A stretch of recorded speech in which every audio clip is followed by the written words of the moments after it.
আজকে খিচুড়ি রান্না করেছি। খিচুড়ির সঙ্গে আছে পলতা পাতার বড়া আর পাঁপড় ভাজা, আলু ভাজা, ডিম ভাজা। আজকে এসবই রান্না করেছি। তো তোমরা এই খিচুড়ির রেসিপিটা দেখালে হতো। এগুলো খিচুড়ি তো সবাই করে, আমি অন্য ধরনের কিছু করিনি, এইরকমই করেছি, ওই যেমন সবাই করে আর কি।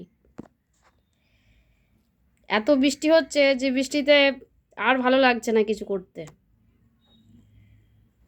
বৃষ্টির জলে কেমন বাঁকাটা পুরো ভরে গেছে দেখুন। এখন পাশেই কিন্তু মেলা বসছিল, মেলা তো মাঠটা একদম পুরো ভরে গেছে, মেলার মাঠ পর্যন্ত জল ঢুকে গেছে। মেলা এখন হবে কি না তাও ঠিক নেই।